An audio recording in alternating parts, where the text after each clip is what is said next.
and they will be moderated by Umberto Schwab. Enjoy. Thank you. Ladies and gentlemen, we're gonna do the second Socratic dialogue in public in Europe, well, probably in the world, because mostly people don't dare to do this. Because it can be that we will say nothing for 50 minutes because the people are just thinking. Because we don't prepare a PowerPoint or a non-PowerPoint or nothing, anything, it's just unprepared brains. But they are here because they are very good creative people. But till now they operated individually in public, like Hardy, and they will now start being, for the 50 minutes, one collective brain. And the one who's going to facilitate that and force them to become that is myself. I'm a philosopher and a physicist. I don't use my physics to change them, but well, my philosophical tools. And that are Socratic tools. Socratic tools is in a way the answer to the crisis in fragmented academic knowledge, which started the salvation of this real thinking. It started in 1900 in Germany, of course, where also everything, the horror started, also the solution started in Germany, where Heckman developed the Socratic discourse, which is a methodology, a philosophical methodology, to just start with questions again. So don't go into details from the very difficult, specialized, disciplined experts high in the tower. Only real knowledge, Socrates will tell you, is when it's connected to a person. Never read a book because you don't know who has written it, what sort of person, and he doesn't know you, so it has no use. So that's what Socrates said. Always talk with the experts. That's what the Club of Amsterdam is. So I always talk to Philip. We have to be Socratic. We did a lot of stuff, but in secret in Girona. I live in Spain, in a very beautiful environment. We did some Socratic think tanks, and now we go out in public. Before I start, I will give each of the panel 1 minute at maximum, so I have a stopwatch here, to introduce themselves. And it can be anything you want to say yourself. It can be about your life, or about your philosophy, your work, or your political or your philosophical ideas. And of course I will start with the only lady, because Dana has not shown up yet. Please go ahead. Okay, I use this one. Yeah, sorry. Yeah. All right. Yeah, you hear me? Okay, my name is Janine van der Wiel, and I'm in the red tape you mentioned, because I'm in regulatory affairs. But the other part of it is that we enable food to be sold and to be eaten, healthy food to be sold and to be eaten all over the world. With regard to food, I think we are maybe from all the teams here that we are in a relative good position, because in fact there is enough food and there can be produced enough food for this 10 billion people that we expect to be on the planet in 2050. So indeed we have a steep rise there in the population, but we think we can feed them all. And of course there are disbalances between us eating. Also. It's about this guy and this girl. Okay. No, it's just one child, so it's not overpopulation. It's only one child. It's only one child. Okay, and this is okay. And we are. I think our age group is already a bit skewed to the old part. So it's. I'm happy that there is a baby in the room. Exactly. Thank you very much. It's very clear. Andrew. Andrei. Yes, my name is Andrei Kotov. I'm here tonight. Thank you very much for an excellent introduction. All the issues. I work for Shell. As a business planning manager, and tonight I'm going to cover the topics of energy. Normally work in Rijswijk, in the suburb of The Hague. When I was invited by Felix to take part in tonight's event, I was wondering, what is it that's so interesting about this topic? I started thinking about that, and I realized that the main issues are actually highly interconnected. So, for example, food, energy, water, those are all different facets of the same, if you will, set of problems. So when we talk about problems and broad solutions and broad models, that's something that we should think about tonight, about the interconnectedness of the world's energy systems and how interconnected the problems have become. So hopefully that will be at the forefront, and then people will come to recognize that. Thank you. Thank you. Well, thank you for inviting me, Felix. I'm specialized in cultural differences, value differences, and how these value differences are working out in practice in organizations. I work for companies like IBM, 3M, but also organizations like the IMF, the World Bank, and so on, and not to forget the European Central Bank. I'm saying that because some of the things that were coming across was, we should have a worldwide kind of organization, but the local culture should be intact. Well, forgive me, but if I think back at the European Union, and I recently wrote an article about the European Union in the value context, then you see what might happen. I mean, in describing the value diversity in Europe, I can distinguish 5 of the 6 culture clusters, value clusters, I can distinguish worldwide. And that is really not easy then to have a common definition of, for instance, democracy and the rule of law. These things are really important to understand, especially if you talk about immigration, because one of the issues is, the increase of the population worldwide. But what we see at our Okay, work, thank you. very We have practical, to stop. is the opposite. I'm a very strict moderator, otherwise we won't come somewhere anyway. Okay, you go. Thank you very much. Hi, I'm Arjen Kampas. I'm a physicist by training and IT architect by profession, and I'm recovering techno-optimist, as it were. Grown up in the 80s and the 90s. I've spoken a few times earlier at Club of Amsterdam events, and I think what I have tonight is pretty much an extension of that. I liked Hardy's talk about the Titanic very much, because I think the analogy actually goes much better in much more detail than most people will realize. But Hardy was talking a lot about we must, and that begs me to ask the question, well, who's this we that you're talking about? Because I think our biggest problem right now, very practically, is that we don't have a consensus about that there is a problem. I mean, there are many people who say there are no problems, or we just need to tweak tax law a little bit. And then even among the people who say there is a problem, there's absolutely no consensus about what the problem is, or what our goals should be that we actually want to achieve. So do we want to save as many people as possible, or do we want to save biodiversity, because those might be opposing goals? So given that we don't have a consensus on any of that, I think Okay, thank you. That's a very nice sketch of the problem. Thank you. Very good.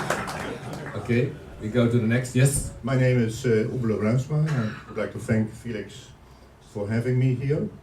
The reason I'm here basically is the talk, also on paper, worth looking at it, still at the internet, at the Club of Amsterdam site, written by Mr. Schroen here.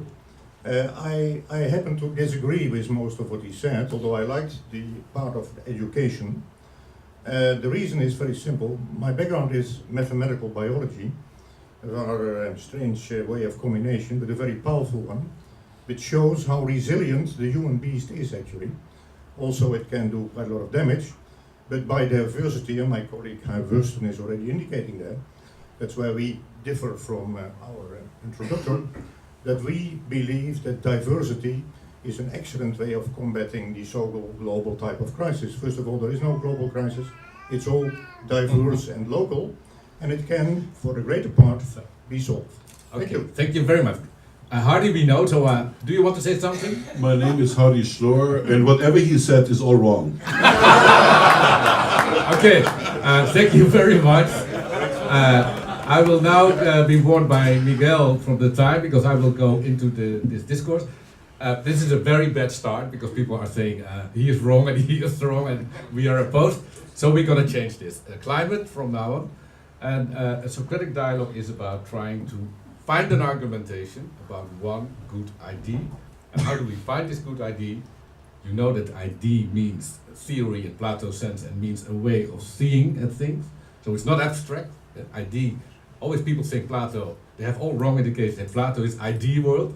Wrong. Plato talks about how to look at things, very important, the form.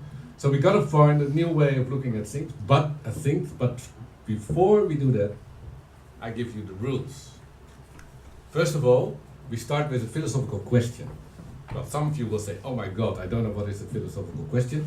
I can tell you almost everything is a philosophical question, except things about outside, but we have to investigate, like how many people will we have in 2020? That's done perfectly by your business. So no empirical questions are allowed, and no psychotherapeutical questions. So not why am I so unhappy? That's another building. For the rest, you can ask anything, but every part of the member of the panel will give one question, and we will together select one. And if because of this time, normally we have 3 days, we have now 45 minutes. So if it's going too slow, then I will choose the question. But after that, there is no hurry, because an important aspect of the Socratic dialogue is no production force. You know what John Cleese said? If you want to be real creative, stop hurrying yourself and stop forcing yourself to a result. This result-oriented thinking has cost us a lot of shit. Yeah? So we don't need to produce anything. The audience is also warned. You can watch it at 6 people just thinking, which is very interesting. Secondly, we cannot use theories outside this group, literature, investigations, or authorities. The only authority, the source of knowledge, are you. Basically your brain, but also your heart and your stomach, which is the Plato 3 parts of thinking. So you can use that all, but just from yourself. Use a simple language. And if we have found a no, you're not allowed at this moment to ask anything. Later on, because I didn't finish all the rules. You can use simple language so that everybody understands what is going about. If you have a question, what is he talking about? Immediately ask me, because we must be as clear as water. So that means slowly talking and slowly proceeding. But the chair has a very important weapon. I can ask you, when Andre has said something, I will immediately ask Hardy, what did he say? And then probably you say, I don't know, I was thinking, okay. Then we go back, what did he say? And then Janine will say, he said this. Okay, then when we know what he has said, we can continue. If not, we cannot, we stop. After 5 minutes, I will ask, of course, to Ian, can you give a summary of this 5 minutes? If he cannot, we go back to the first minute and try to build it up again. Because it has no use otherwise. Hours of very costly discussions in the world is no use, because everybody's in a discussion, listening to himself. And if he hears the word bicycle, they say, yes, I know everything about bicycle, it's going to Atlantis, and then somebody talks about Atlantis, and everybody goes home thinking he has won the debate. In this time, we're just going to listen to each other, and this is, you cannot avoid this, because we are forcing you to repeat what the other has said, which is basically a very nice exercise, because normally you stay in your own brain, which is very intelligent, but limited. David Bohm, which is, I would say, and Hardy agreed with me, is one of the best thinkers of this time. He wrote a lot of important books, but the most important thing is think together. So that's what we're going to do. The first thing I will ask you is to make a question. Please, every one of you, give me your question, and you can think about it 30 seconds. But first, Andre had a question about the procedure, or disappeared? No, I still have that question. Are we, just to make sure we make the most of this, are we allowed to use multiple choice questions? No. That's a multiple No. choice answer. Because multiple choice questions are basically based in this quantitative thinking, and we're going for brain thinking together. And that's not possible in multiple choice. Okay? Please make a question now. What is you think, what the question you have at this moment? So not the question you had a week ago, the question you have at this moment. Because we are very present with a lot of other intelligent people, so let's use this brain power. And even if they don't talk, their brain will work in this Agora.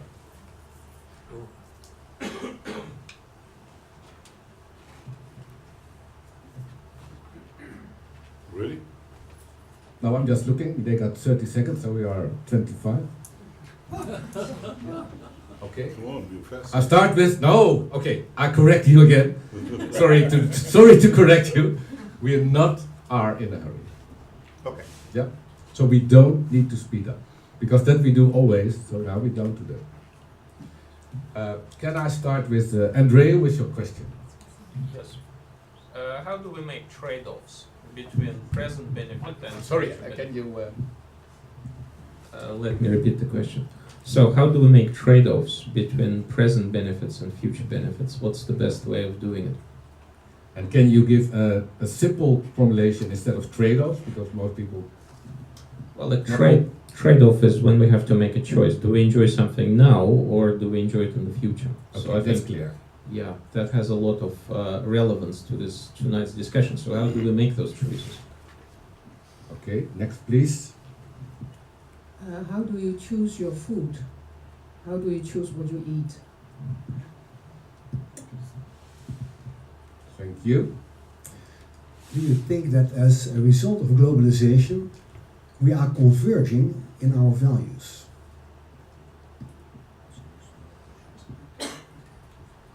Okay.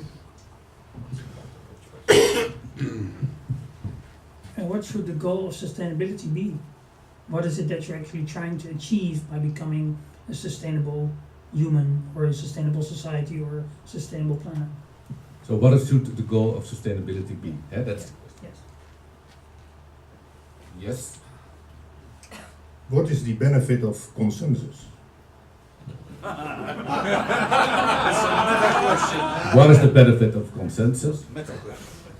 No, it's not about this dialogue, I suppose, because you're not allowed to ask questions about this dialogue. It's in general. In eh? general. Yeah. So it's not.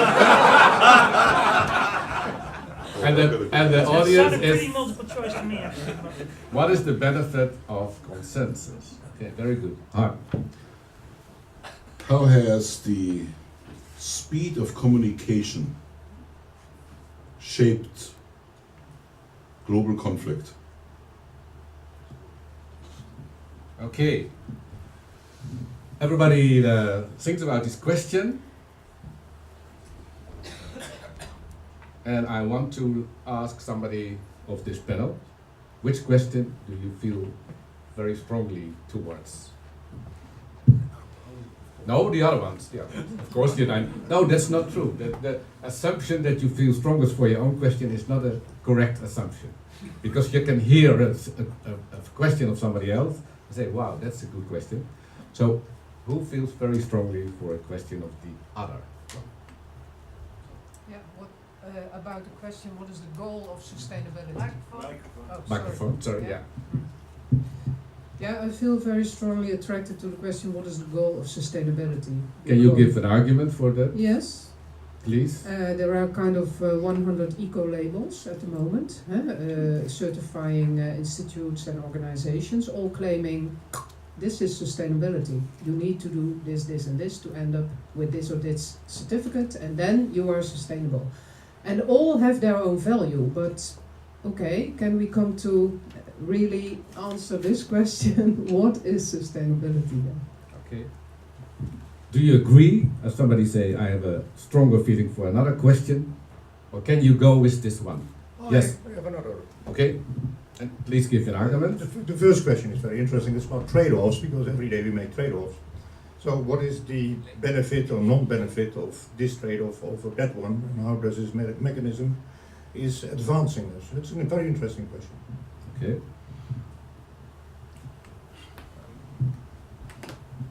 Conversely, I must say I found the question about consensus very interesting to explore as well, because what is consensus and what is so good about that? I second that. Okay, so we have now three. Artie, what do you like most of the other question? I like his question. The consensus. Consensus, yes. Okay, I can live with the concept. you can live with that.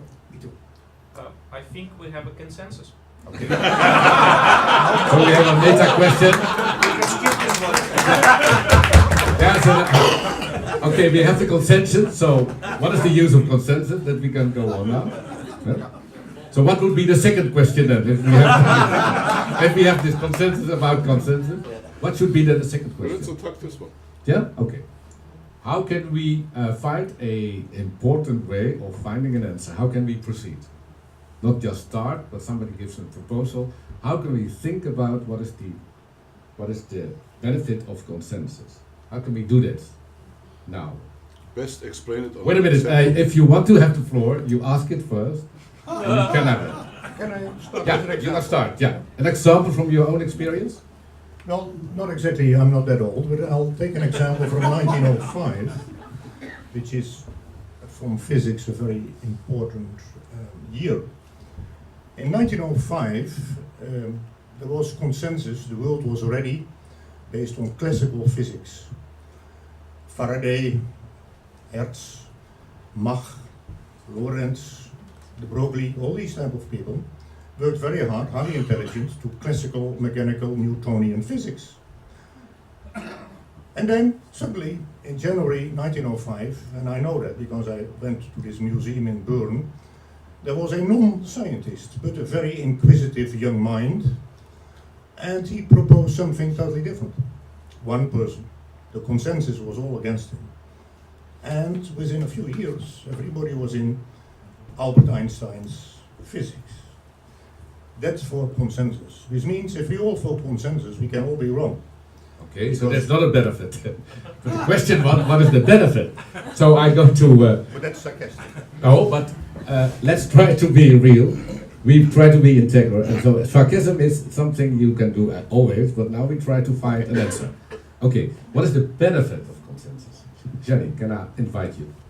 Well, yes, then I sneak in the other theme of sustainability, of course. Yeah, you're allowed. And also food, because that's closely related. What is, if we can come to consensus about what is sustainability in our eyes, for instance, no child labor or fair pay for workers, farmers, or is sustainability having the smallest eco footprint possible on a consumer product? If we come to a consensus on that, we can really focus on that. So you say, what is the benefit of consensus? Can you repeat? Okay, Humberto, can you repeat that? To be honest, not completely. Okay, then I give you first Andrew. Can you repeat what Janine said? The conclusion? The conclusion? Not entirely. I think this was a partial argument, but I would like to repeat the first No. point. Sorry. Can you give a summary, very short, of Janine, the point? But we go step by step from one person and to build something up. So we're not going to make a new point. Yeah. Okay. You are. I think she argues that without consensus we cannot move forward. Yeah. And that therefore consensus is required to reach any next step in any process. Okay. Thank you. Do you want to add something now at this moment? Otherwise, I go to Hardy. Yeah. Can you make a next step, following her first move? I thought we were still on the question. What's No. She's tried to work on the consensus question on the Yeah, case of me too. sustainability. Yeah. Me too. I Okay. wanted to explain on an example what the benefits of consensus is. Okay. Please do.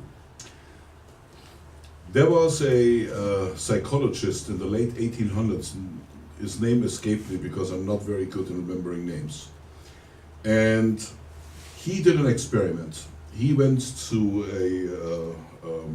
what they had on the market on Saturday, and he would always go and take a bull from some farmer, and he would put the bull on display, and then he would ask people to guess what the weight of the bull is. And if they were getting it exactly right, they would win a prize. And he did this experiment week after week after week. And he was also a statistician. And what he found out is this: everyone was wrong guessing the weight of the bull. But the most correct answer was by taking a cumulative all answers and divide them by the amount of people that gave an answer. Okay, that's a nice. And that almost always produced within 1 or 2 kilos exactly the weight of the bull. Okay, thank you. I go to Umberto. Where are we now a little bit, and then you make a next step, please. Yeah, well, my next step is, we are talking about consensus, but what does it No, mean? but what did they said already? Yeah, but, Your but, previous but, no, step. but I have a question about what No, but consensus means. that's not allowed. Sorry. You can. I come back with you after we made the summary. I'll try to make an executive summary of this, because this is in fact a brief description of the concept, the so-called wisdom of the crowds. Yeah. This is where you can take a large number of people, have them guess, in this case the weight of the bull, divide by the number of people getting to the average value, and apparently it will be pretty close to what you're trying to measure. So I'd like to take this further and suggest that crowdsourcing is a form of new innovation, which probably will have a role to play in finding solutions to some of the more pressing energy challenges. Okay. Janine, can you go on with your? You started to put this consensus model on sustainability. What do you do with what Andrew said? Just mentioned. Well, yeah, in fact, he proposes to ask people around about what should be sustainability, or what should be the preferred way to go forward, and that indeed, if you ask enough people, you come to the best answer. Can you can we all think why that is the case? If we just ask people about this, why is that the case that we get the right answer? Does anybody can give an argument on that? Okay, thank you. We go to next. As with everything in life, sometimes it's right, everybody is guessing right, but quite often it's not. I'm not quoting from literature because it's not allowed, but quite a lot of consensuses went totally wrong. For instance, in the field I'm in food production, for instance, if you remember the Russian agronomist Lysenko, through consensus of his way of growing plants, 30 million people died. Because it was the political consensus. So it's a dangerous word, and it just depends what you, if you have innocent things like a label has to be such and such in food sustainability, or we are against child labor, and with a consensus we define that a child is anybody over 13 years of old. Of course everybody is going to agree, because it will have, in general, very interesting and appeasing consequences. But if you're talking in Dutch, on the scherp of the snede, as we say in the Netherlands, like the physics 1905 thing, then something totally different, because in a consensus role you can be totally wrong. Okay, but I want to make the step after the two before them. It all ties in, I promise you, it Okay. all ties in. Good. Very good. Because he is right twice. Yeah. In that he the physics model that he mentioned earlier is a classic, and it's absolutely correct. We know that. What actually must be done is that consensus must be found what the ultimate outcome should be of what we want. The goals. We need to find consensus on goals. How to get there, that must be done by the experts. Or that must be done by expert systems. Thank you very much. That's a very clear. And that's a big difference. That's a very clear difference. Very good. Could you give a summary? No, I asked first summary. I'm happy to take that, yes. So a consensus is something that we need towards the end outcome, and expert systems could have a role to play. Sorry. To reiterate the points, firstly, we agree that consensus is something that we can have towards the outcome. So the goals. The goals, yes, and indeed the outcome. What is it that we want to see ultimately? And also that consensus is something that we can arrive at. It can be a political process, but artificial systems can have a role to play in this. And I would like to take it a step further and say that consensus is ultimately a very efficient thing, because everybody agrees on something, like the earth is flat, for instance, and they can all be refuted at the same time. They can work on it, yeah. They can work on it, but then once the new paradigm is found, then everybody is at the same time refuted But that's and not a goal, it's a corrects their fact. vision. that's just the byproduct of the properties of consensus. I think it's a very efficient thing. Okay, go to Janine and then take it. What was what Hardy said and what he added, and what do you want to add? Well, what Hardy said was that consensus is useful about the goal that you want to reach, but there are many ways to go there, and that you probably should leave that to the experts. That's Good idea. And then or the computer system or whatever, yeah? yeah, and then Andre also said you could use artificial intelligence or systems even to get there. But consensus is a paradigm that we use, that we are using then collectively to reach our goals, or it is a goal we want to reach. But you can find out, meanwhile, that the paradigm is not correct, like the flat Earth. That in the end we found it was a globe. So, but it can be very useful to work your way forward. Okay. How can we come to consensus of goals? That's an interesting next step now. Yeah. How can we come to consensus of goals? Yeah, well, people are driven by money, sex, and power. So use that. Oh, that's an interesting assumption. Okay. We have a very. It didn't take long. It's always It didn't take long. exactly. You know that Socrates always said wisdom is erotic, so we are there now again. Is it easy to find?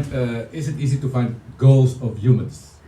I'm going to go back to one of the questions I wanted to raise before. Yes. So if you stop me again, then Okay. Well, I first want to make this, and then what is has to do I with think it? it's Okay, of relevant course. because if You're you talk relevant. about consensus, I mean you have to define consensus, and it's going back to negotiating theory. You can have Yeah. a compromise, or you can have a win-win situation. And I think what we are aiming at is a win-win situation. And in English, you make a difference between output and outcome. I think what we are referring to is outcome. Exactly. Consensus, shared interest in terms of what we all trying to achieve. Okay, so you say it's not only money, sex, and power; it's also intelligent intercultural dialogue. Sure. That's very interesting. Can you say something about the two things? So we have money, sex, power, and interesting cultural dialogue. Hold on to that sex. Always. No, but you do internet. It's about. Since my name is after the overpopulation thing, and of course that ties directly into sex. Although also power. Exactly. Well, you don't realize it when you do it, but anyway. Yeah, it takes a couple of months after that. I've never done the whole thing myself. I don't really know the details other than from biology class. I'm not sure that intercultural dialogue.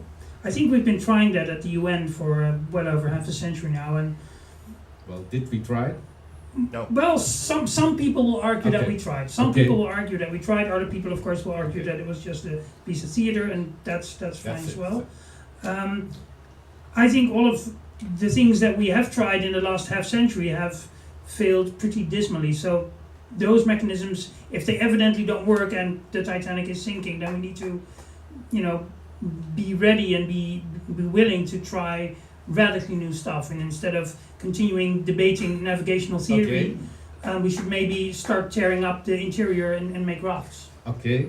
So, at the end, what do you suggest at this moment? Because that's the question of Hardy. What are we going to do we are going to do? Well, listening to what Janine said earlier, I think there is and I've dealt with this before in other classes I've taught on sustainability type issues. I think there's a massive mistake sometimes about what we could mean by the word sustainability, because people tend to associate it with being green and recycling and being nice to panda bears and whales.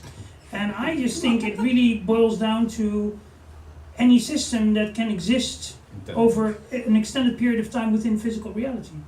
And our current industrial society is not part of that set, regrettably. Not yet. Yeah. Okay. Thank you. Hardy is very good to give a summary. Can you give a summary and a next step? I think this subject is summarized pretty good. Yeah, but I want you again, because then you can make a next step with one metaphor. You do that. I yield to you. Okay. You're much smarter than me. Ah, that's wow.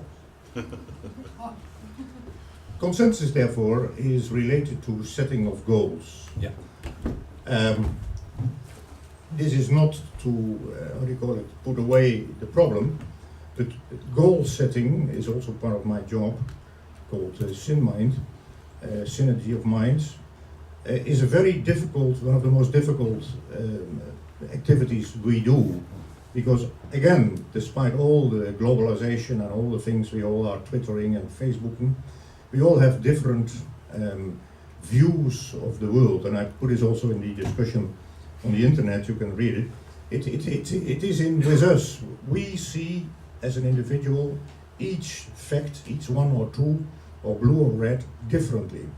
Now, the way, and that's what I like of the first speaker, the trade-offs of what we should do or not should do, is it should not go about technicalities and bureaucrats related to sustainability or who should live and not live and quality of water and things like that. It should be what do we want, and everybody, even in this room, is wanting different things from life. Okay. And the consensus, therefore, then is a tool to program this in a practicable, that's what Schroer said, what can we then do? That is the output of consensus. Okay. That's why it's It's valuable. very clear. Thank you. I just go to Umberto again. Do you believe that we can have people with different, for instance, in this audience, what scale of value difference are there? Can you say something about that? Well, that was my original question. Do you think that as a result of globalization, we are converging in our values, and our research is saying, no way. What is happening is that because of globalization, we are confronted much more than in the past with each other, and by the confrontation, we discover our values, because if you are living in a certain culture, well, things are given. And the more we work together, the more we indeed have a preference for our own values. And you see it at the European Union at the moment. So, I mean, yeah. okay, so what could be a wiki the thinking idea to start a process towards, because we decided consensus of goals is essential. Anybody has a wiki idea how to come there? Yeah, but then you have No, to find it in a way of win-win situations. Of course, Yeah. that's a good one, and trade-off. Yeah. And then I go to the audience, so, Do I need to restate that? so if you say one line, Yes. Okay, so one line, we somehow need to get a greater appreciation for our values, let's say, and that oftentimes comes through in the European Union. I think that we actually need to go further and define what those values are. Once we've come to appreciate them, then we need to define them and, let's say, write them down, maybe document them properly. I think we need to do more of that in general, but specifically about documenting our values from the starting set with which we start. And then as we compare them to new ones, then maybe we can see what it is that we're really all about and what we like.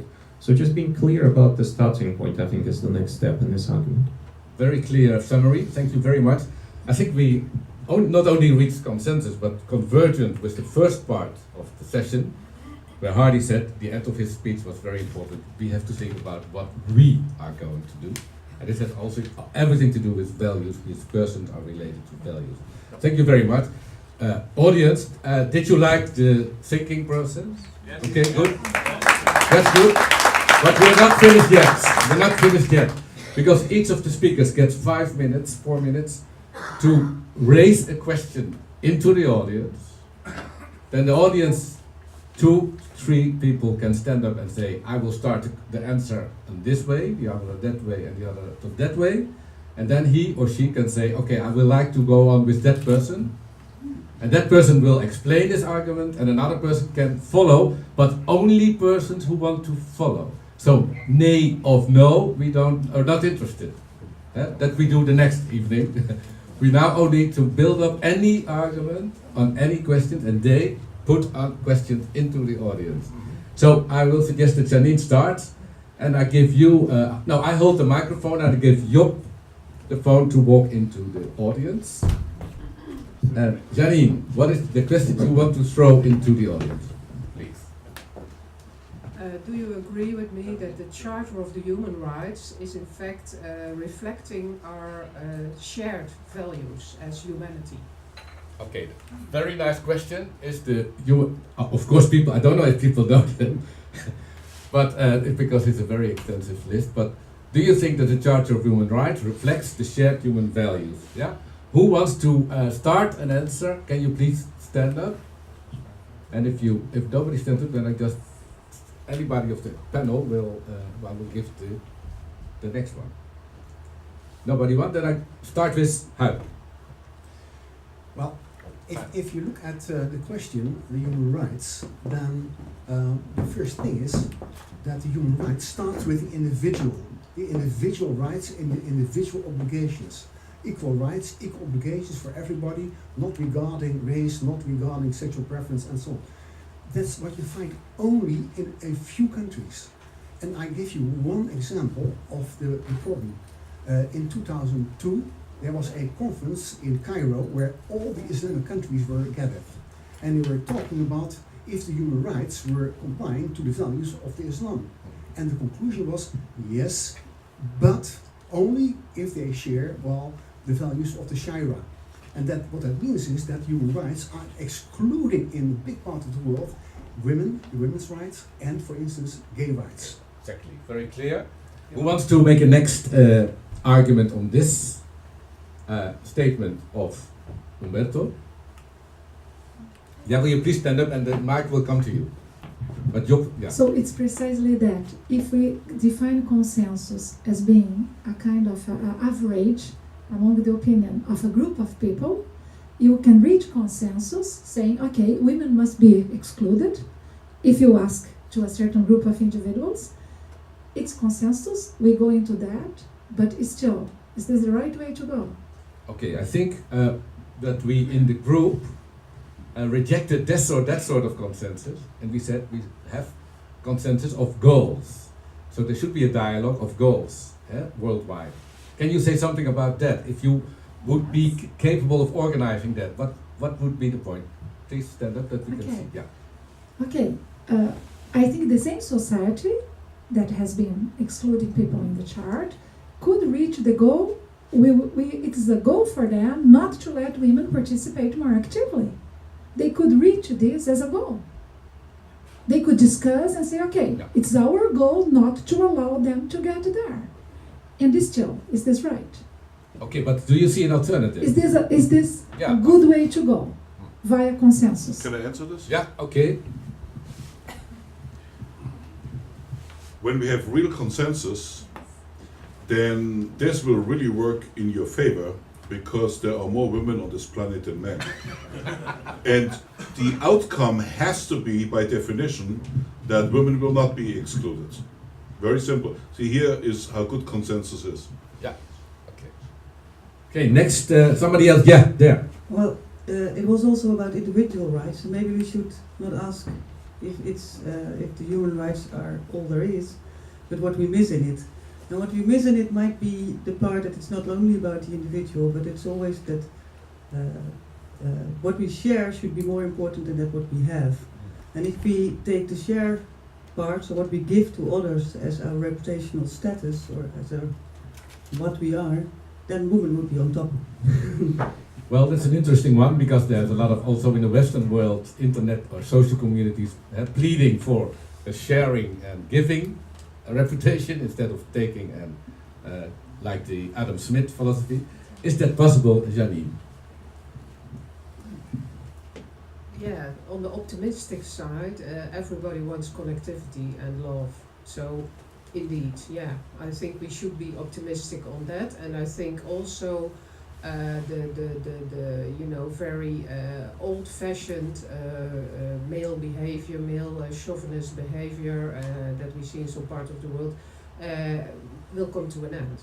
But that's my optimistic view. Thank you. That person finally. So what's been said and we repeat is very important. That people all want the same. That is sharing, loving. So why not do that on a big scale together? I think that Huib also likes that point. Okay, yeah. It's the My name final is one. Will Holdsworth. I don't think I need a microphone. What you want? This is a theatre. Yeah. Man, proud man dressed in buck-brief authority. I'm just concerned with what I've been hearing from some of the people on the panel. Particularly, experts, in my view, should be on tap and not on top. That comes from the time in Liverpool in the 80s, when in fact, in government, who were the experts and the small committees, said what they were going to do in Liverpool. They never got there. It was the people in Liverpool who actually did the work. Yeah. The same thing goes from somebody mentioned about Lisensko.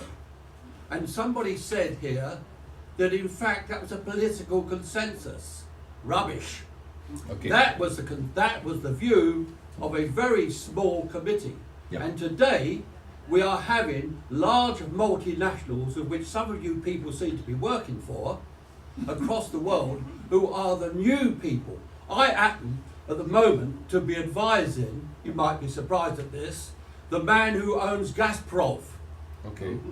And I find working with those people, they are the new people, and in fact what could happen in the end, to do some of the things you're saying, lovely though you say these sort of beautiful things, it's going to be a revolution, and it's going to be a bloody one. Okay. Thank you for this final shot. That's it. We go to the next. What Hardy said in his speech of his 10 points, and I advise everybody to go to the internet to look for the facts and then repeat the 10 points, that we will have to go without politicians. And that's sort of, but find a new way of decision model making. We agree maybe on that. We ask, now we go to Andre. Can you throw in a question into the audience, the next one, please?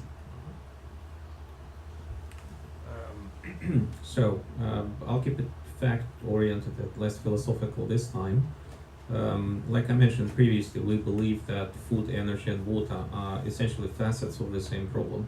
But which one will be the most pressing facets going forward for the rest of the 21st century? What do people think in the audience? Is it going to be energy, food or water? Can you repeat the question? The question is, which will be the more pressing issue of the three in the rest of the 21st century? Okay. Energy, food or water? If you want to answer, please stand up. They're all the same. No, stand up before you want to say. Yeah. Excuse me, I think food. Can you give an argument? Well, there are lots of ways to generate water, even from the sea. We could generate water through vegetables, fruits. There are still enough water resources, but genetically modified food is causing another natural disasters,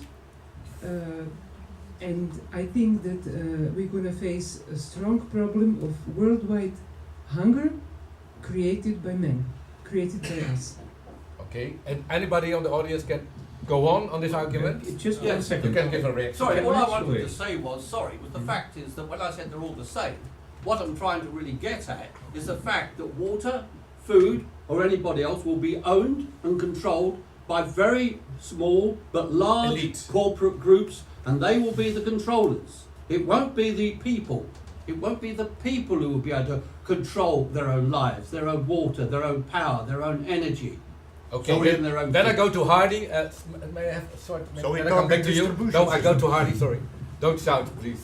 Sorry, but I think Hardy. corporations Wait a minute, are wait a minute. already controlling food, water and energy. Can you react on And the... that's what's wrong with it. Yes, exactly. That's exactly what I tried to point out in my talk earlier. We must move away from a few deep pockets exploiting the rest of the planet. In other words, food, water, and energy, the scarcity of these three providing wonderful opportunities for profits. Exactly. The more scarce something is, the more profits we can extract. And we must change the paradigm completely. We must actually move away from that profits are the goal of our life. The goal of our life has to be to live together in peace and collaboration. That would be much better than lots of profits for a few. Great, thank you. You're allowed to applaud, of course. You can. It was your question. Anybody want to react again? Yeah. May you stand up, please? Yeah. Wait a minute. Wait a minute. For the procedure to be clear, if you want to say something, first stand up, and then you get the mic. Yeah. Thank you. Yeah, I think it's a bit of a cliche what I hear the last words Clichés are not about the wrong. companies owning energy, water, and all these precious resources that we have. I agree, but how can the people manage it? I mean, you need institutes, you need government, maybe not. I like very much what I don't know your name. Sorry, next to Arjan said. How can we think about new methods? Because there must be something to run this world, but how?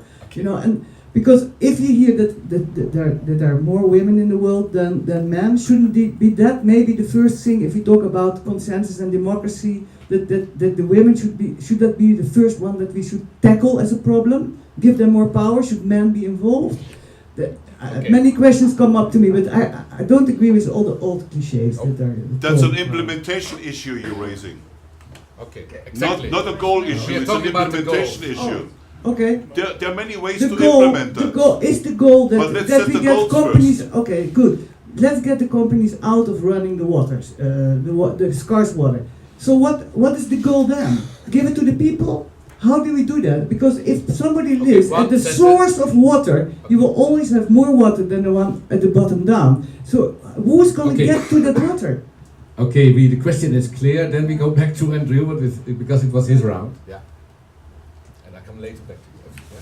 The goal is not how to implement this. The goal is, do we all on this planet, wants to share clean, available water? Is the answer yes? Yes.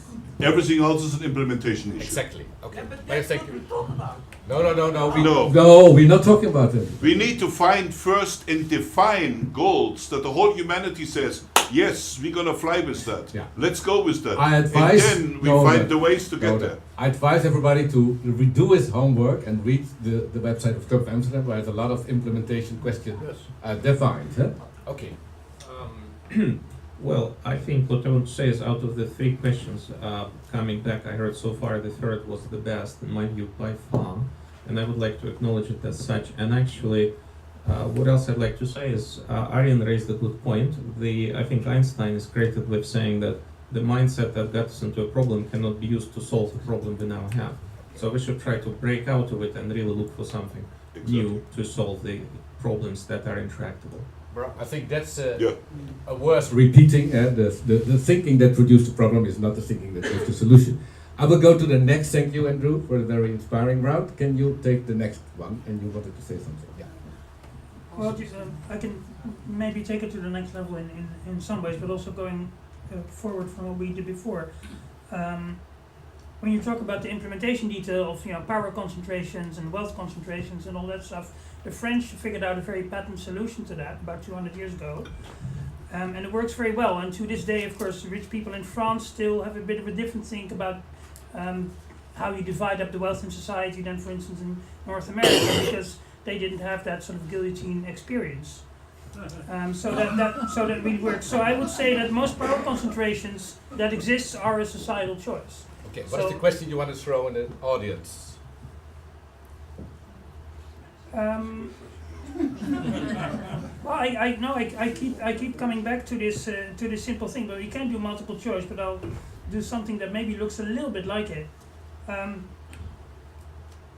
If sustainability is our sort of very abstract but not very well defined goal, which can be practically in water or in all kinds of things.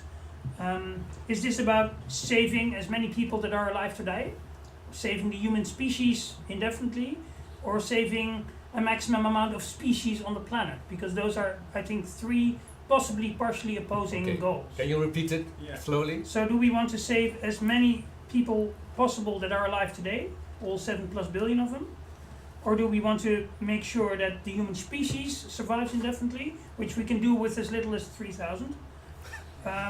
Or do we want to save a maximum biodiversity on the planet, which would probably best be benefited by having 0 humans? So those are three different. Who wants to answer? Start with an answer, please. Yeah. To answer the question, I think since it's consensus and we're all involved in it, I think the answer is I want to save myself, and then anything else that comes after that. And since we're all involved, it'll be everybody. So that's the answer. Okay. Everybody that's on the planet, and then whatever else is left, yeah, so what we can do. Okay. You have your answer? Anybody else? Anybody else? Yeah.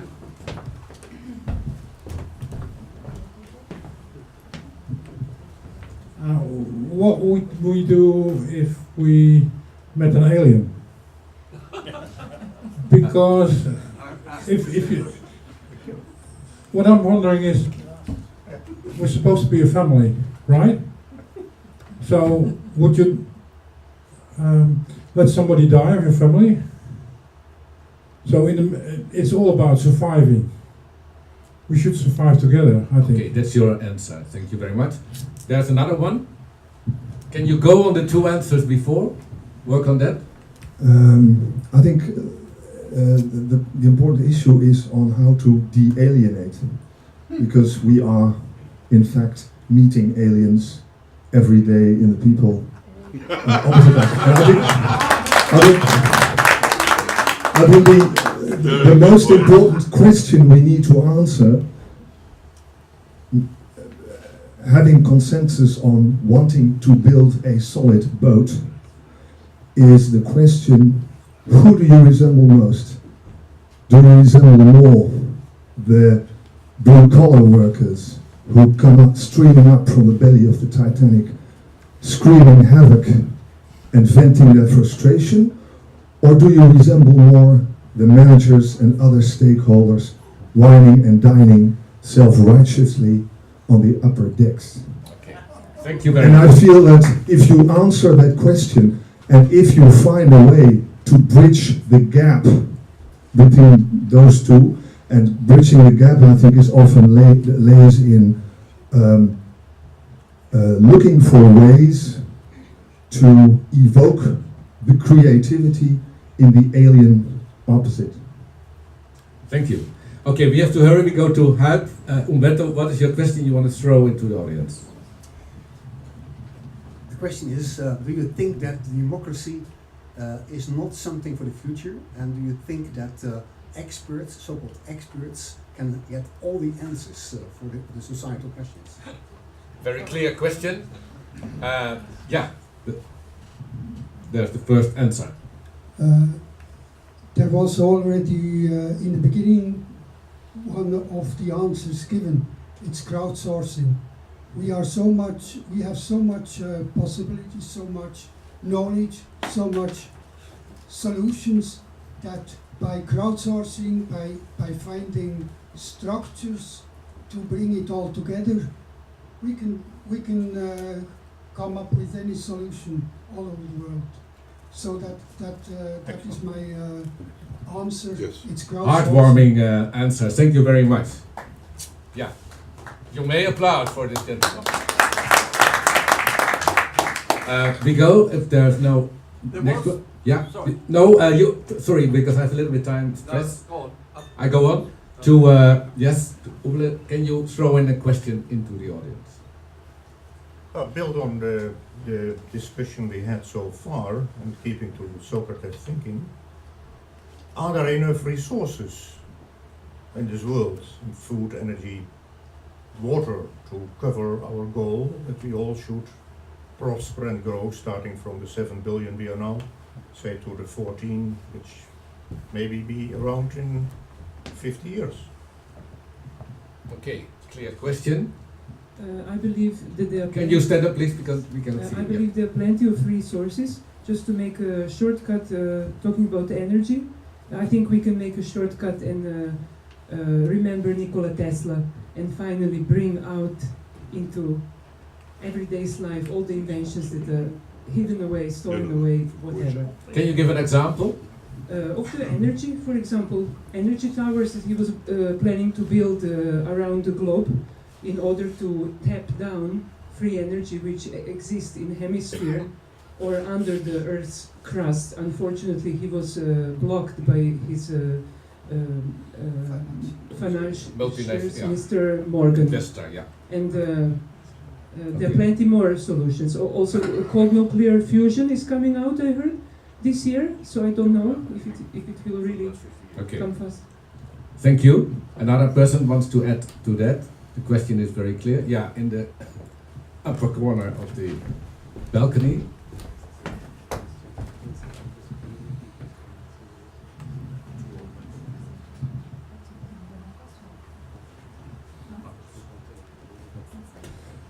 I want to propose. I think that we have to think about a change in individuality versus social groups. If we go further and we think we have to save all, then we have a big problem. We have to save the 7 billion. But what is the quality of life? Because sharing all the resources, energy, food, water, that will be a big problem. Maybe we have to think about minimizing people's suffering. Maybe I don't think we can play God, but sometimes maybe it's better when you are sure that in the future what children that don't develop good brains, good muscle structures, what kind of people do they develop? Maybe it's better ending up with smaller groups with future quality and focus a little bit more on social groups instead of individuals. Then maybe you end up with a more quality of life for all of us. Okay, thank you. Anybody in the audience want to make a next step on this three arguments we heard? Yeah. Can I have a question? What he just said. I will give you the floor later, please. Yeah. Are there enough resources? Yeah. Well, we don't know. We can make them. We can grow water, or we can grow plants and energy in Africa. We can grow in all the deserts. We can grow them in all our houses and all our gardens. We can pump up our own water. But the thing is, do we want it? Can we get an agree to work in Africa? Is everybody going to work against us? Are there any other resources deeper in the seas and in the countries? There are so many stories there are. The lady pointed out that the Earth is an energetic being that gives limitless energy if we tap into the wisdom of Nikola Tesla. So it's a matter of choice. It's a matter of we can find an agree. And final point, consensus. Wow, consensus. But who is making the consensus? Which board? All the people, all the blue-collar workers, the department, the government. Who is making the consensus? So consensus is great, but who can give? Who is the group? You have to have criteria about that. Thank you very much. Okay, shared consensus here. Is there? We can go to the final question, and they will be launched by Hardy. Okay, before I ask my question, I just wanted to clarify something. What I thought I heard is that we should have less humans on the planet and they live better. Then if that is true, if you really said that, then who gets to choose who has to go? The worst case scenario. That sounds like a really awful idea. I think a much better idea is to deal with what we have and find a more smart and better management for the future. Okay. So now to my question. This is, I believe, the most pressing question in my view. Conflict is big business. It's big business for corporations, weapon manufacturers. It's big business for banks. It's big business for a lot of people. But it is the most cancerous part of our society. How do we end it? How do we get out of the paradigm of conflict? The conflict business. Okay, that's a moment to be silent. But we have a lot of excellent questions, so I think that was a good harvest. Who wants to start on this burning question? Maybe by... First, we got 3 persons, so that's good. We start with that, sir, and then we go up. forward. Interestingly enough, there was way more spent on new energy things than on war.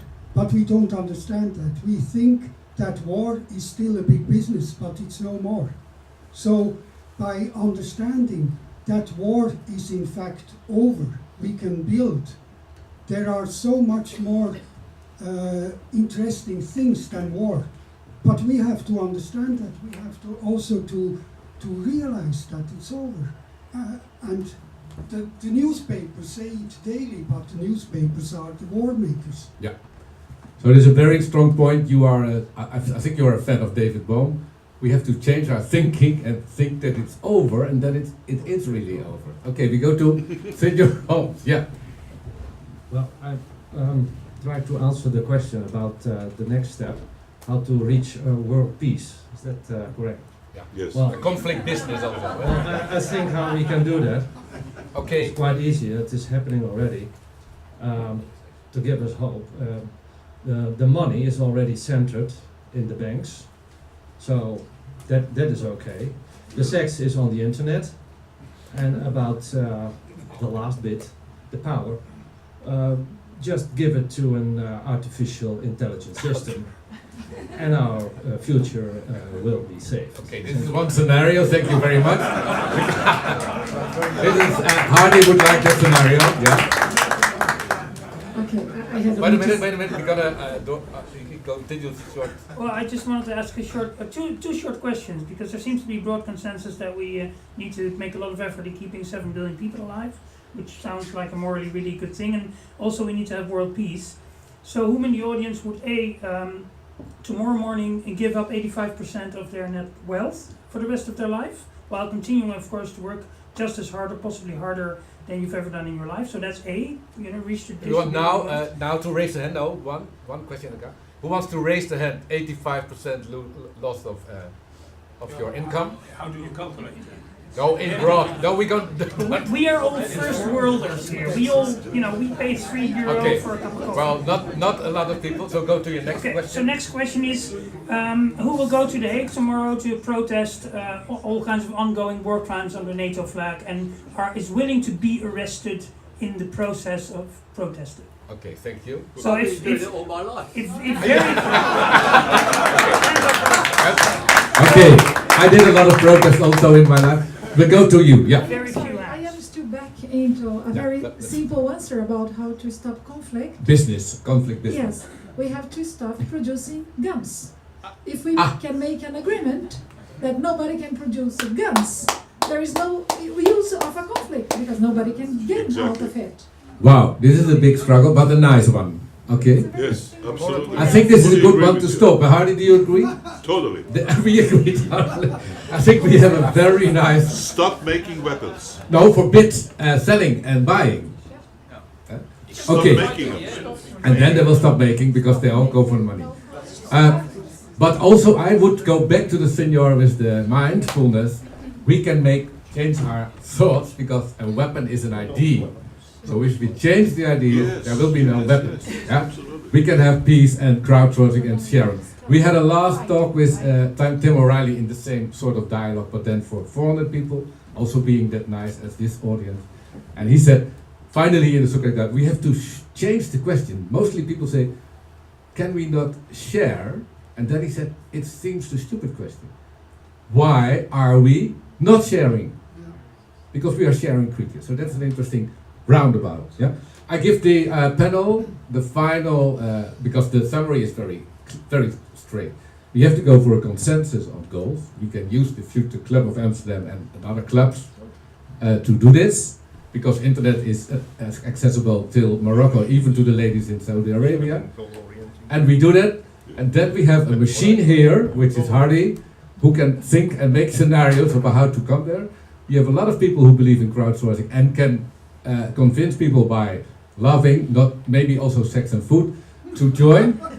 And that is a very strong belief in the power of thinking. I think that's what we demonstrated. So I would say power to Socrates, but that's of course my thing. We are in Spain. I live in Spain because that's a very important place to. It's not in crisis, people. That's what I want to say. It has a very secret of good traditional life. But we make in Spain a new village with all the technology so that villages become also cool and worthy to live. So that we don't exploit and we stop thinking about cities as the only place to go. I will give that was what I wanted to give the audience.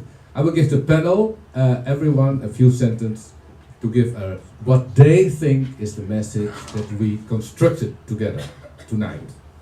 I think it was a constructive thinking, but maybe the panel disagree, but give us what you think that we constructed tonight.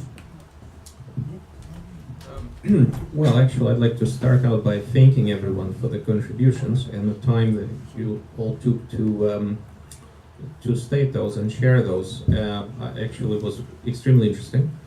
I think broadly extracting one consensus view is we all see certain issues as more important than others. And another observation is that we certainly feel very strongly about some issues. And it seems to me that at the conclusion of tonight, we haven't agreed on everything. But maybe that's the point. We have to take those unanswered, unconsensus as yet questions with us and keep thinking about it and I guess keep owning them. So just inviting everyone to do that. Thank you. Thank you. Go to Janine. Okay, everybody, thanks for the contribution. And I think we are able to make the difference in our own lives, in our organizations, be it multinational or small scale or individual. I really feel the power. And why can you say something about why you feel the power now? About this collective brain power to the positive to the positive side. Okay, thank you. The collective brain power, I agree to that, certainly. Well, I think still there are value differences worldwide, and this is not a matter of experts solving the value differences. And I recommend looking with these eyes at the European Union. That's for the first time in history an attempt to bridge the differences of 5 of the 6 value systems we can distinguish in the worldwide. Okay, very interesting. We're gonna do a next Future of Values evening, I suggest, for the club. I think we discussed some of the dilemmas between our highest sort of moral aspirations when it comes to sustainability versus the practical difficulty in making it work in physical reality. My personal opinion is that it is physically impossible to keep 7 billion people alive at a livable way in the future without completely destroying the ecosystem that makes the oxygen that we use. So I think we all need to work very hard on thinking about how we are going to confront the physical limitations that will be put on us in the next few years and how we navigate the very tough moral questions. And we can't gloss over the moral questions and say, oh no, we're going to save everybody. You know, when the Titanic is leaking and there's 5,000 people on board and only 1,500 room in the boats, then you have to start thinking about what you're going to do. Yeah, very clear. We take this also with us. Yeah, thank you. Very interesting discussion, using crowded mind, so to say. Very important is, and Huib Wursten already pointed that, and also the first speaker about trade-off, you need, and I really emphasize this, you need to have a good education system allowing brains to start dialoguing, to put this strange word, as we are doing now. If you don't have that, you get screaming things on which the newspapers are full, and you can do nothing with it, and a very stern warning, etc., which creates differences again. So in order to have the building we were just building, about goal setting and consensus around goal setting, you need an excellent education system. Keep this in mind. Thank you. I want to react on that because he asked, what are you doing? Are you willing to take part? We are starting in Amsterdam in Spain and in London a new educational system, which is not an educational system, but that's the problem, the educational system. We have to organize learning into our villages, our districts and our cities, because not kids have to learn, mostly they know it better than we do. We have to learn again. So we have a system of getting Socratic learning hubs where you use the internet. There's a lot of interactive intelligence. We don't need all this in stupid classes, etc. There they can do what they do, but the kids need the dialogue with the responsible personality. So that's what we call the Socratic learning hub. So that's an answer to this. I agree that most of the people avoid the question of learning and education because they are bored with education. Right? And if they listen to education, somebody on a party, they say, okay, move away from this guy. But it's the most essential thing for our planet. Thank you very much for this. Hardy, you can speak till you want, but I think you are... We're already past time, so... Okay, yeah, the Indian dance is waiting. Minus minutes. Anyway, what I want to say is very short. I sense in the room that there's lots of anxieties and fears and opinions about all kinds of issues. But what really gives me hope is how easy it is where we can all come together very quickly to get behind goals. How the future should look like and what we really want from the future. And that is exactly what I tried to express in my talk earlier. It is that what we need to work on, to find consensus in our goals. Everything else will be an implementation issue afterwards. So there is hope that this world can be a better one very soon. Thank you. Beautiful. Thank you everybody for your brain power. And we will go to the Indian utopia. Thank you.